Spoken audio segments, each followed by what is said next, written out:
എങ്ങോട്ടാണ് വായിച്ച പോകുന്നത്? കിളികളെ കാണാൻ. ഡൽഹിയിലെ കിളികളെ കാണാൻ പോവാം ഗൈസ്. അതെ, ഞങ്ങളിപ്പോൾ പോകുന്നത് ഡൽഹിയിലെ കിളികളെ കാണാൻ വേണ്ടിയിട്ടാണ് കേട്ടോ. ഡൽഹിയിലെ കിളികളല്ല ഇത്, സത്യം പറഞ്ഞാൽ നൈജീരിയയിൽ നിന്ന് വന്നിട്ടുള്ള മൈഗ്രേറ്ററി ബേർഡ്സ് ആണ് കേട്ടോ.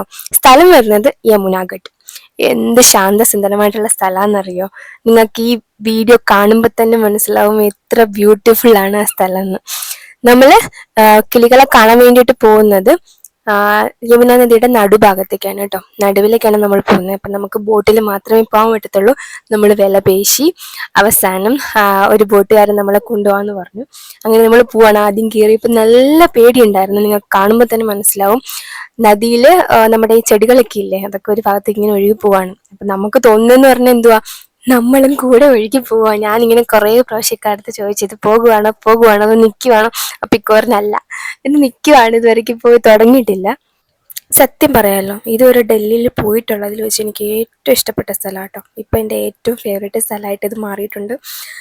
ഞങ്ങളുടെ ബക്കറ്റ് ലിസ്റ്റിലുള്ള ഒരു സ്ഥലമായിരുന്നു. പക്ഷേ കഴിഞ്ഞ വിൻ്ററിൽ ഞങ്ങൾക്ക് പോയി നല്ലപോലെ കാണാൻ പറ്റിയിട്ടില്ല. ഞങ്ങൾ പോയപ്പോഴത്തേനും ഓൾമോസ്റ്റ് ഈ വിൻ്റർ സീസണൊക്കെ കഴിഞ്ഞിട്ടുണ്ടായിരുന്നു. ഞങ്ങൾ അറിഞ്ഞു പോയി വന്നപ്പോഴത്തേനും. പക്ഷേ ഇവിടെ പോകുന്നുണ്ടെങ്കിൽ നമ്മൾ ഒന്നുകിൽ രാവിലെ പോകണം, അല്ലെങ്കിൽ നല്ല ഒരു 5 മണിയൊക്കെ കഴിഞ്ഞിട്ട് ആ ഒരു സമയത്ത് പോകണം കേട്ടോ.